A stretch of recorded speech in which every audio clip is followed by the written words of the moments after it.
ஜெயிக்கிறாங்களோ இல்லையோ தொடர்ந்து ஆர்சிபி, டெல்லி போன்ற டீம்கள்லாம் வந்து இது வரைக்கும் ஜெயிச்சதே கிடையாது. ஆனால் எப்படிங்க வந்து ஆரம்பத்தை தொட்டு இப்போ வரைக்கும் அவங்க வந்து வருஷம் வருஷம் இன்வெஸ்ட்மெண்ட் பண்ணிட்டு இருக்காங்க. ஜியோ உன்னுடைய நிர்வாகம் ஜியோ சினிமா இருக்கு இல்லையா, அவங்க வந்து 2023 2027 வரைக்கும் அவங்க 5 இயர்ஸ் வரைக்கும் ஓடிடியினுடைய கான்ட்ராக்டை வந்து வாங்கியிருக்காங்க. ப்ராட்காஸ்டிங்கே கிட்டத்தட்ட உங்களுக்கு வந்து பார்த்தோம்னா அப்ராக்சிமேட்டாக 48,000 வந்து வரும். அதே போல் டைட்டில் மற்றும் சென்ட்ரல் ஸ்பான்சர்ஷிப்லேருந்து ஒரு 1000 crores வந்து போகுது. கிட்டத்தட்ட ஒரு 50,000 crores வந்து இதுலேருந்து ஆரம்பத்தில் சில நூறுகள் கோடிகள் தான் இருந்தது இதனுடைய சந்தை மதிப்பு. இப்போது சந்தை மதிப்பு கிட்டத்தட்ட 1 லட்சம் கோடி வந்து இதில் ஐபிஎல்னுடைய புழக்கத்தில் இருக்குது அப்படின்ற ஒரு விஷயத்தையும் வந்து வல்லுநர்கள் சொல்லக்கூடிய நம்ம காட்சிகளை நம்ம பார்க்க முடியுது. மேட்சஸ்க்கு இடையில வந்து அவங்களுக்கு ஆட்ஸ் வருங்க. ஸோ அந்த ஆட்ஸுக்கு அவங்க வந்து நல்லாவே சார்ஜஸ் பண்ணுறாங்க. கிட்டத்தட்ட ஒரு 10 செகண்ட்ஸ் ஆட்ஸ் வந்து 15 lakh முதல் 20 லட்சம் வரைக்கும் வந்து வாங்குறாங்க. இப்போ வந்து பீக் மேட்சஸ்லாம் இருக்கும். இப்போ வந்து உதாரணமாக Mumbai versus Chennai, Mumbai versus RCB, RCB versus CSK, இது மாதிரியான மேட்சஸ்லாம் வந்து அதிகமான பார்வைகள் கொண்டு தான் இருக்கும். ஒரு பீக் மேட்சஸாக பார்க்கப்படும். எல் கிளாசிக்கோ மேட்சஸ்ன்னு சொல்லுவாங்க.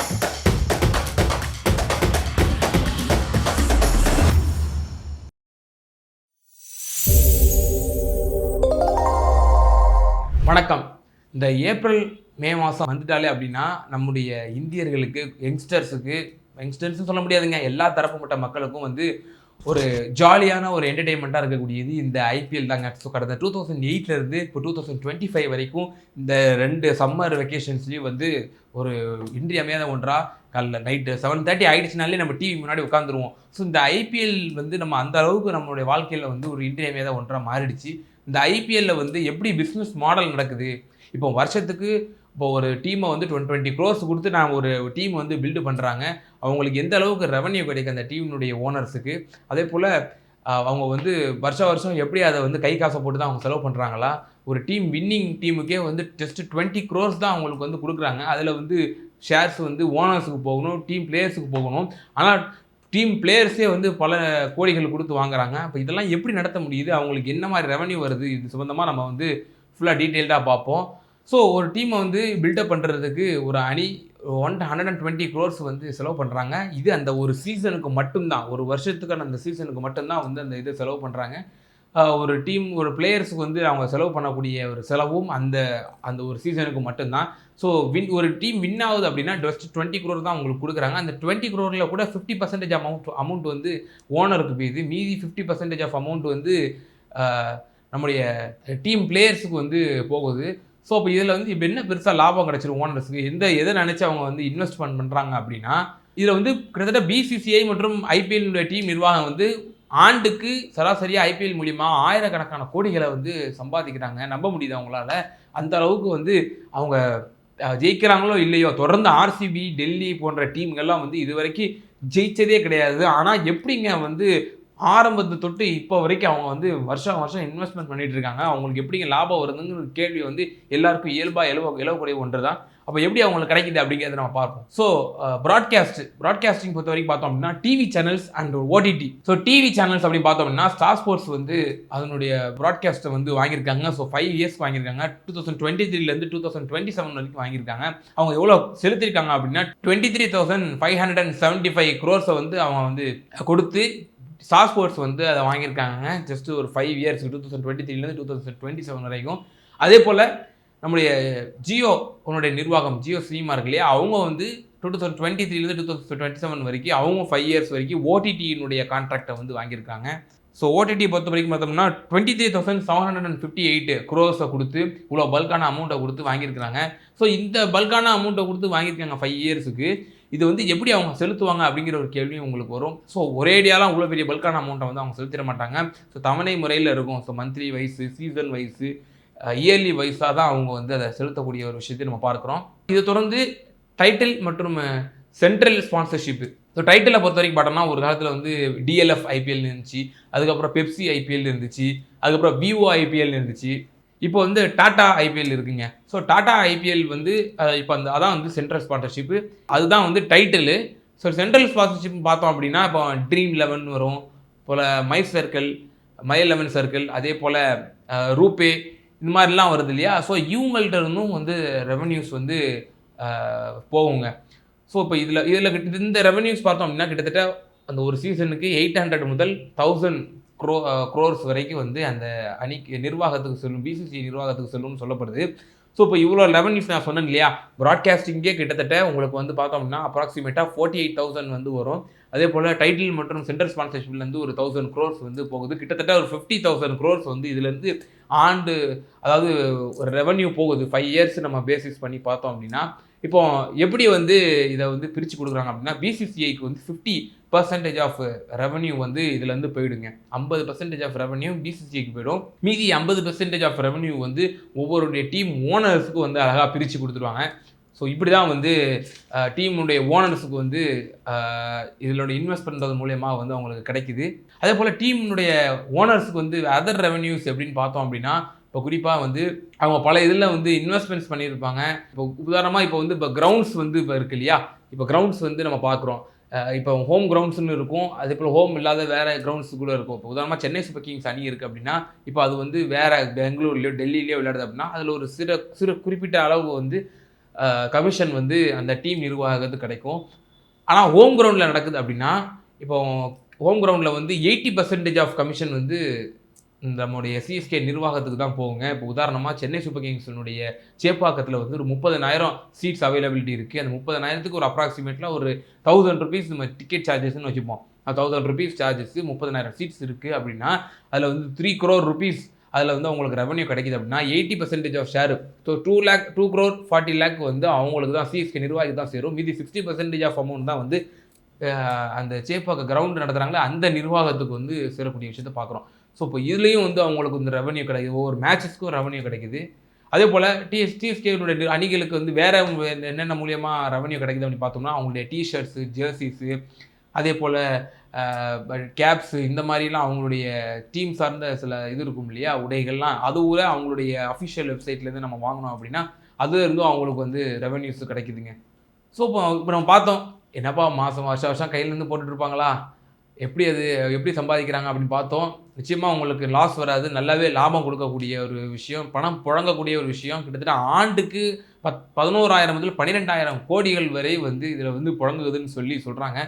ஸோ டாப் 5 ஃப்ரான்ச்சைஸில், அதாவது ஒரு என்ன சொல்கிறது, ஒரு டாப் 5 லீக்ஸ் நடக்குது இல்லையா, ஃபுட்பால்ஸு என்னென்னமோ நடக்கும் வேர்ல்ட்ஸில் வந்து, அந்த வேர்ல்டுலேயே நடக்கக்கூடிய டாப் 5 லீகில் வந்து டாப் 5ல் வந்து நம்முடைய ஐபிஎல்லும் இருக்குதுங்க. ஸோ கிட்டத்தட்ட சந்தை மதிப்பு கிட்டத்தட்ட 1,00,000 கோடி வந்து இந்த ஆண்டு வந்து மதிப்பிடப்படுது.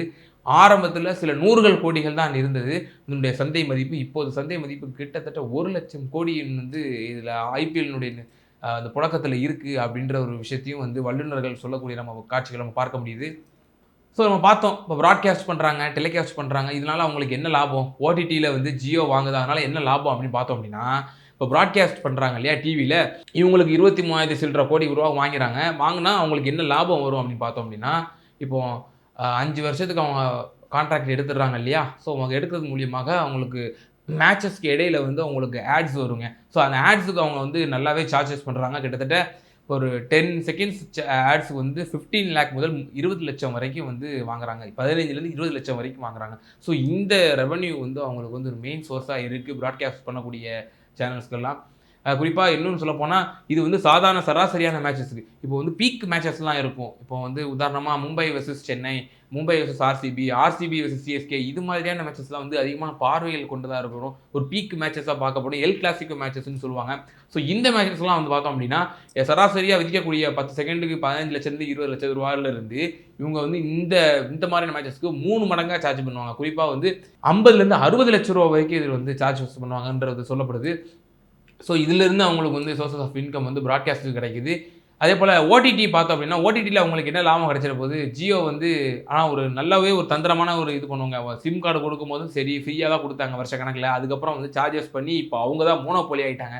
அது மாதிரி ஓடிடிஸை வந்து ஜியோனுடைய ஓடிடி வந்து எல்லாம் டவுன்லோட் பண்ணணும் அப்படிங்கிறதுக்காக 2023 2024 வரைக்கும் வந்து அவங்க 2 வருஷம் ஃப்ரீயாக கொடுத்தாங்க. இப்போ இந்த வருஷம் பார்த்தோம் அப்படின்னா, ஜியோனுடைய ஹாட்ஸ்டாரை வந்து அவங்க இப்போ வந்து விலை கொடுத்து வாங்கிட்டாங்க. ஸ்டார்னுடைய நிர்வாகத்தினுடைய ஒன் ஆஃப் த பார்ட்னராகவும் அவங்க ஆயிட்டாங்கன்னு வச்சுப்போமே. இப்போ இதிலேருந்து இப்போ அவங்களுக்கு இப்போ பே பண்ணி தான் நம்ம வந்து மேட்ச் பார்க்க வேண்டிய இப்போ சூழ்நிலை வந்துருச்சு. இப்போ இந்த சப்ஸ்கிரிப்ஷன் மூலியமாக அட்வர்டைஸ்மெண்ட்ஸ், அவங்களுக்கும் அட்வர்டைஸ்மெண்ட்ஸ் வரும் இல்லையா, அவங்க அந்த அட்வர்டைஸ்மெண்ட்ஸ் மூலியமாக வந்து அவங்களும் வந்து இந்த ரெவன்யூவை கெயின் பண்ணுவாங்கிறதே நம்ம பார்க்க முடியுது. ஸோ பெரிய இயற்கையே கிட்டத்தட்ட 11,000 கோடி முதல் 12,000 கோடி வரை வந்து வருஷத்துக்கு புழங்குது அப்படின்ற ஒரு விஷயத்தையும் சொல்லப்படுது. சந்தை மதிப்பை நான் சொல்ல முடியும், ஒரு கிட்டத்தட்ட 1 லட்சம் கோடி வந்து புழங்கக்கூடிய விஷயத்தை பார்க்குறோம். ஓகே. இப்போ வந்து டீம் பிளேயர்ஸ் இருப்பாங்க இல்லையா? ஸோ அவங்களுக்கு என்னென்ன மாதிரியான ரெவென்யூஸ்லாம் வரும்? தோனி, ரவீந்திர ஜடேஜா, ரோஹித் சர்மா, சூரியகுமார் யாதவ் இவங்கலாம் விளையாடுறாங்களே, இவங்களுக்குலாம் என்னென்ன மாதிரியான சோர்சஸ் ஆஃப் இன்கம்ஸ் கிடைக்கும் அப்படின்னு பார்த்தோம்னா, இவங்க விளையாடக்கூடிய பர்பிள் கேப், ஆரஞ்ச் கேப்பு, அதே போல் RuPay on the go four, இன்னும் எண்ணற்ற விஷயங்கள்லாம் இருக்குது இல்லையா? Most valuable player, emerging player, fair play award, இந்த மாதிரிலாம் பல விஷயங்கள் வரும். நீங்கள் இந்த இதெல்லாம் வந்து அவங்க நல்லா குறிப்பிட்ட அளவில் வந்து அவங்க ஜெயிச்சிட்டாங்க அப்படின்னா, நல்லாவே பெர்ஃபார்மன்ஸ் பண்ணியிருந்தாங்க அப்படின்னா, அதுலேருந்து சில தொகைகள் கொடுக்கப்படும். இது அப்படியே வந்து அந்த பிளேயர்ஸ்க்கே சாரும். ஓகே. இப்போ வந்து ஆக்ஷன்லேருந்து எடுப்பாங்க இல்லையா? அந்த ஆக்ஷன்லேருந்து எடுக்கக்கூடிய தொகையை வந்து எப்படி வந்து அது வந்து மொத்தமாக போகுமா? இல்லது வரி அவங்களுக்கு செலுத்த வேண்டியது வருமா? எவ்வளோ டிடெக்ஷன் பண்ணி டேக் ஹோமா அவங்க எவ்வளோ எடுத்துகிட்டு போவாங்க? அப்படிங்கிறத நம்ம விவரமாக பார்ப்போம். இப்போ ஒரு பிளேயரை வந்து ஒரு 10 கோடி கொடுத்து வாங்குறாங்க. இவர் இந்தியன் பிளேயரை ஃபர்ஸ்ட் இந்தியன் பிளேயர் எடுத்துப்போம். இந்தியன் பிளேயர் ஒரு 10 கோடி கொடுத்து வாங்குறாங்க அப்படின்னா, அதில் டிடிஎஸ் என்ற அந்த வரி வந்து அவங்களுக்கு விதிக்கப்படும் 10% ஆஃப் வரி. ஸோ அதில் வந்து 9 crore தான் அவங்களுக்கு போய் சேருங்க. ஸோ 9 crore வந்து அவங்களுக்கு போய் சேரும். மீதி 1 கோடியை வந்து அவங்க வரியாக கட்ட வேண்டியது வரும். இந்த ஒரு இன்கம் மட்டும் நிச்சயமாக அவங்களுக்கு இருக்காது. வேறு சோர்சஸ் ஆஃப் இன்கம்ஸ் வந்து இருக்கும். இந்த குறிப்பாக வந்து அவங்க வந்து பிஸ்னஸ் பண்ணலாம், வேறு ஏதாவது சோர்சஸ் கூட அவங்களுக்கு வந்து கெயின் ஆகலாம். ஸோ அவங்க ஒரு சார்ட்டர்ட் அக்கௌண்ட்டை வச்சு அவங்க வந்து இன்கம் டேக்ஸை வந்து அவங்க பே பண்ணுற மாதிரி இருக்கும். ஸோ அது வேறு. ஸோ இதுக்கு வந்து 10 கோடிக்கு வந்து ஒரு 1 crore 10% ஆஃப் இன்கம் வந்து அதுலேருந்து அவங்க வச்சு தான் ஆகணுங்க. இதே ஓவர்சீஸ் பிளேயர்ஸை பார்த்தோம் அப்படின்னா, அவங்க வந்து டிடிஎஸ் வந்து 20% வந்து அவங்க செலுத்துகிற மாதிரி வருங்க. குறிப்பாக இப்போ அவங்களுக்கு ஒரு 10 crores கொடுத்து நான் வந்து ஒரு வெளிநாட்டு பிளேயரை நான் வாங்குறேன் அப்படின்னா, அவங்க வந்து ஒரு 2 crore வந்து அவங்க வந்து டிடிஎஸ்ஸை ஒரு வரியாக அவங்க வந்து பே பண்ணுற மாதிரி இருக்கும். ஏன்னா வெளிநாட்டு பிளேயர், ஓவர்சீஸ் பிளேயர்ன்றதுனால. இதில் இன்னொரு முக்கியமான விஷயம் பார்க்க வேண்டியது இருக்குது. வெளிநாட்டு பிளேயர்கள் அதாவது ஓவர்சீஸ் பிளேயர்ஸில் குறிப்பாக ஆஸ்திரேலியாவுடைய பிளேயர்ஸ்களுக்கு மட்டும் டிடிஎஸ் அவங்க 20% அவங்க வந்து பே பண்ணிடுவாங்கன்னு வச்சுக்கோங்க. அதை தாண்டி அவங்க வந்து ஏன்னா ஆஸ்திரேலியாவும் ஒரு கிரிக்கெட்டில் டாமினேட் பண்ணக்கூடிய ஒரு மிக முக்கிய ஒரு கிரிக்கெட் போர்டு. ஸோ நாங்கள் எல்லாத்தையும் வந்து ஒதுக்கி வச்சு உங்கள் பிளேயர்ஸுக்காக வந்து 2 months நாங்கள் உங்களுக்கு அனுப்பி விட்றோம், நாங்கள் அலோவன்ஸ் கொடுத்துக்குறோம் அப்படிங்கிறதுனால ஐபிஎல்னுடைய இந்த ஐபிஎல் சென்ட்ரல் ரெவன்யூ அது அவங்கள்ட்ட இருந்து ஒரு பிளேயர் வாங்கக்கூடிய தொகையிலேருந்து 20% அந்த அமௌண்ட்டை ஆஸ்திரேலியன் கிரிக்கெட் போர்டுக்கு வந்து அனுப்புங்க. ஸோ இது ஆஸ்திரேலியன் பிளேயர்ஸ்க்கு மட்டும் ஒரு சிறப்பு சலுகையாக வந்து ஐபிஎல் நிர்வாகம் அதை வந்து ப்ரொவைட் பண்ணுறாங்க. ஸோ இப்படி தான் நடக்குது. ஸோ இப்போ ஒரு 10 கோடி கொடுத்து வாங்குறோம் அப்படின்னா, நம்ம சராசரியாக வந்து இந்தியன் பிளேயர் வந்து 9 கோடி டேக் ஹோமாக எடுத்துப்பார். ஓவர்சீஸ் பிளேயராக இருந்தால் 8 crore வந்து அவர் டேக் ஹோமாக எடுத்துப்பார். ஆஸ்திரேலியன் பிளேயராக இருந்தால் நான் சொன்ன மாதிரி இதெல்லாம் டிடெக்ஷன் பண்ணி அவங்களுக்கு அந்த கிரிக்கெட் போர்டுக்கும் கொடுக்க வேண்டியது வரும். இதெல்லாம் இருக்கா? ஆனால் இப்போ பிளேயர்ஸ் வந்து இன்ஜுரிஸ் ஆகுறாங்க அப்படின்னா, அது வந்து முழு சம்பளத்தையும் கொடுக்க மாட்டாங்க. அதில் வந்து குறிப்பிட்ட சில சதவீதம் மட்டும் தான் கொடுத்துட்டு, அப்புறம் அந்த இன்ஜுரிக்கான அந்த ஹெல்த்துக்கான வந்து எக்ஸ்பென்சஸ்லாம் வந்து ஓரளவு அவங்க வந்து நிர்வாகம் வந்து செலவு பண்ணுவாங்க. இதே அடுத்து எப்படி வந்து அவங்களுக்கு வந்து சேலரி பே படும் அப்படின்னா, அது வந்து ஒவ்வொரு ஃப்ரான்ச்சைஸுக்கு சார்ந்து வந்து மாறுபடும். இப்போ உதாரணத்துக்கு வந்து ஃபர்ஸ்ட்டு ஒரு சில ஃப்ரான்ச்சைஸ் வந்து என்ன பண்ணுவாங்க, மேட்சினுடைய ஆரம்பத்திலேயே வந்து 50% ஆஃப் ஷேரை கொடுத்துருவாங்க. அப்புறம் எண்ட் ஆஃப் த சீசனில் வந்து மீதி 50% கொடுத்துருவாங்க. இன்னும் சில ஃப்ரான்ச்சைஸ்லாம் என்ன பண்ணுவாங்க அப்படின்னா, ஆரம்பத்தில் 15% கொடுத்துருவாங்க. மிட் ஆஃப் த சீசனில் வந்து 65% கொடுத்துருவாங்க. அப்புறம் எண்ட் ஆஃப் த சீசனில் வந்து மீதி 20% கொடுத்துருவாங்க. ஸோ இப்படி பிரித்து கொடுக்கக்கூடிய தன்மையும் இருக்குங்க. ஸோ இவ்வளவு புழங்கக்கூடிய ஒரு ஐபிஎல் சம்மந்தமாக எப்படி ரெவன்யூ கிடைக்கும், இந்த பிளேயர்ஸ்க்கு எப்படி ரெவன்யூ கிடைக்குது, குறிப்பாக டீம் ஓனர்ஸ் எப்படி வந்து வருஷம் வந்து அவங்க தோத்தாலுமே வந்து இதில் வந்து போட்டுக்கிட்டே இருக்கிறாங்க. இது வந்து ஒரு கிளியர் கட்டாக அவங்களுக்கு தெரியும்னு நினைக்கிறேன். நிச்சயமாக இது மாதிரியான சுவாரஸ்யமான தகவலை அறிஞ்சு கொள்றதுக்கு தமிழ் நியூஸை சப்ஸ்கிரைப் செஞ்சுட்டு வாங்க. தொடர்ந்து நம்முடைய சேனலுக்கு ஆதரவு தெரிவிச்சுட்டு வாங்க. உங்களுடைய கருத்துக்களை கமெண்ட் பண்ணுங்க. நன்றி, வணக்கம். நமது தமிழ் நியூஸ் சேனலில் உங்களது பொருட்களை வெறும் 500 ரூபாயில் விளம்பரம் செய்ய வேண்டுமா? தொடர்புக்கு 7806942275 தொடர்பு கொள்ளுங்கள்.